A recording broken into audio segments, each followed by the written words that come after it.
who suffered unnecessarily just because they were like, nah, it's fake, it's not a big deal. But that was 100 years ago.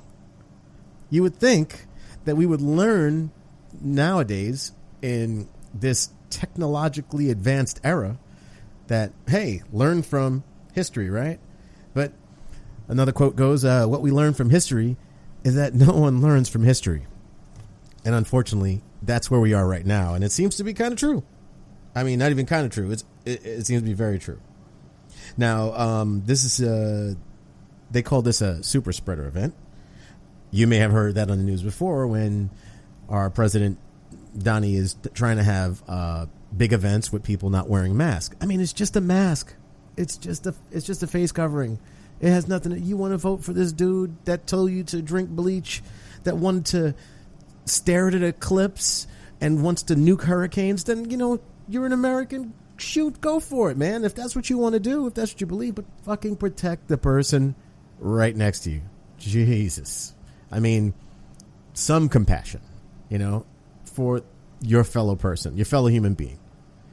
It doesn't matter what, it doesn't matter what your political views are or, whatever it is that you believe. But the main thing is that you just try to protect the next person and the person will protect you and on just by doing something as simple as wearing a mask. Crazy, but nope. That's the reality we live in right now, ladies and gentlemen. That is the reality we live in. So, to give you a number concept, back in World War I, there were 116,516 deaths from combat. World War I, 116,516 deaths in combat. That means that they were artillery, they were gassing each other, and that's the United States. They were shooting, and only 116,516 deaths in the matter of 3 years. We have been, since February, dealing with coronavirus, and we already have 130,000 deaths in this country. Over 130,000 now. And shit, by the time I actually post this, God knows what the freaking number will be. Well, it's Sunday now. God knows what the number will be on Monday. But that's the reality we live in. This is not an episode to be like, oh, I'm going to be scary or anything like that. It's just being real. It's because I love you guys. And the whole reason I created this podcast, the whole reason I did this is because I wanted to find that thing, the gel that glues us together. One is that, we have a certain amount of time on this planet and we want to, everybody basically has the same kind of desires. You want to live a happy life. You want your family to live a happy life and a healthy life.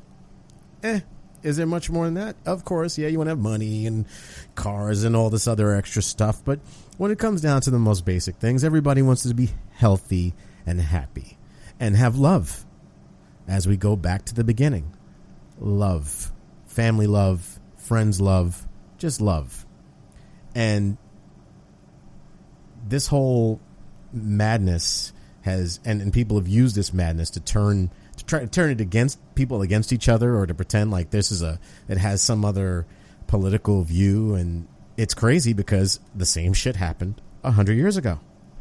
Like, exactly. We had a blueprint. We had a book. And we said, look, you could follow that book and it won't be as bad. But I guess not.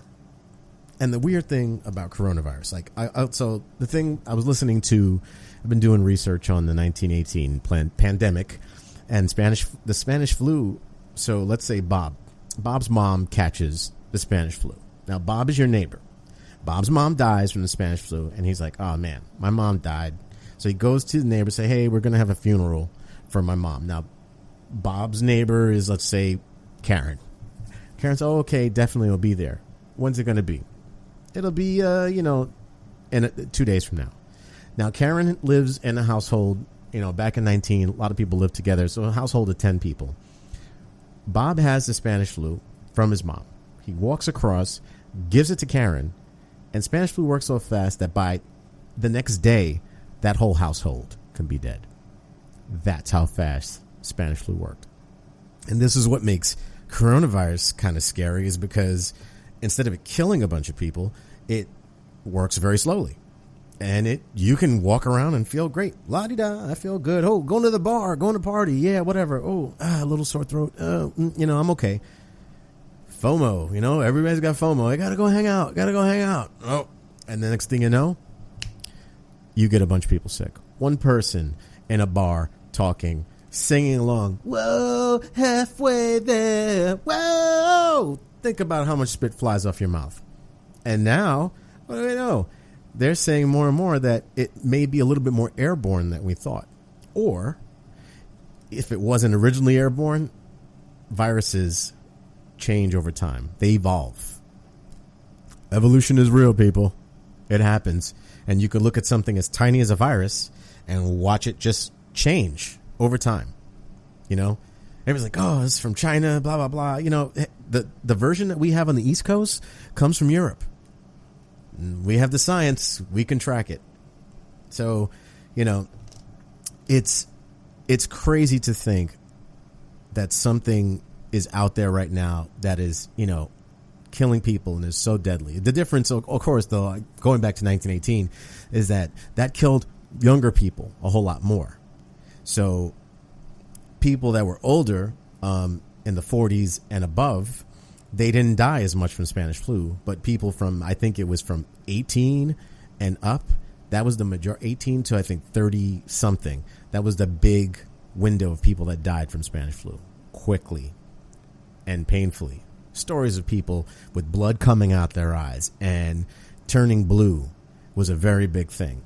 Of course, now we know we have ventilators and things like that, so we're able to try to keep people alive longer and not let them suffer in the same way. Of course, we can put them under. They have drugs. We have steroids and all these different things, and they try to give people antibiotics to fight secondary diseases, all this shit, right? But back then, it was just, you just fucking died. So they had, after this parade, bodies piling up. The people couldn't even collect the bodies fast enough. You're talking about, like, what's that? Black Plague, a cart that came by to pick up bodies, or people had to have their family members in their house for days. So it's different, but it's kind of the same. And I feel like these lessons need to be learned, or this history needs to be remembered. And it just takes, a few keystrokes to learn about history, to realize this is not fake. This can happen to us too. Yes, we have technology. Yes, we have advances in science that lots of people like to ignore. But no, it doesn't matter. Mother Nature will find a way. It's from Jurassic Park, right? Mother Nature will find a way. And so instead of a big scary dinosaur, it's something that you can't even see and that you can have and spread it to your family members. And next thing you know, grandma or grandpa dies, or, Uncle Phil or whomever that you didn't even know either had a pre-existing condition, or maybe sometimes it just happens. It's like the shitty lotto. Back to the beer. I think during this pandemic, because in the beginning in New York City, we were stuck here for not doing anything. And now we're watching the rest of the country go through the same kind of like madness. They were hanging out in the South like, yeah, it's fake. No big deal. I guess the best way I could describe it is you're in the water. And now you're in the water, and let's say the virus is the water. So you tread on the water. Now that's the good thing to do, wearing a mask, social distancing, is treading. So you tread on the water. Hey, it's working. So let me stop treading. So now as you stop treading, what do? You sink. And now water fills up, starts to drown you. What do you do to stop it? Start treading water again. But for some reason, I guess because it doesn't work fast enough, it just gets people into this false sense of security. Like, it's done. It's great. I wish. I pray so much that it was true. I pray that it was done. Like, that it fizzles out. Like, it's like it's a hot star that burns up in our atmosphere. But unfortunately, it doesn't seem like that's the case. That's not what the science says. So, we have to do the thing that's hard. And this is our generation's World War II kind of thing. You know what I mean? Like, this is our big world event that we have to deal with. Oh, you thought that, all the other things that we're dealing with racial inequality and with social inequality and financial inequality, all these other things. Yeah, those are big things. But at the same time, just staying alive and keeping the other person next to you alive is also such a it's a factor that's affecting the entire world. And I just want people to take it seriously. Even when you don't see it, it's still there. You know what I mean? It's like air. You don't see air. It keeps you alive. But you don't see it, but it's there. And it affects you. And you notice it when it's gone. Immediately. Lock in a room with no air. You'll notice right away. So I think that this whole thing, again, just goes back to us needing to look after our fellow human being. Wear a mask. Protect yourself. And eventually this thing too shall pass. This too shall pass. There was another quote that I really loved that was actually from a movie, but I learned later on it was from it originated from a French guy, from a old paper. But the quote goes, the greatest trick the devil ever pulled is convincing the world that he didn't exist. And we have people trying to convince us, at least in the United States, that this devil doesn't exist.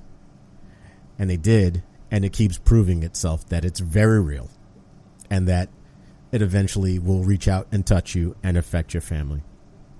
So don't ignore the evil that's around us right now. And please protect yourself, protect your family, get out there and vote when it's time to vote. I hope that you are healthy, and I hope that you are feeling great, and I hope that, nobody in your family is affected by this, or none of your friends are affected by this. And I pray that this too will go away. But please, brothers and sisters, be safe. Have love in your heart. Have love for your fellow human beings. Wear a mask. Protect yourself. And God bless. Now, I don't know where in the world you are today, but have a good morning, a good afternoon, and a good night. From the Church of Beers, my name is Carlos Pastor, a.k.a. Pastor Los. Cheers.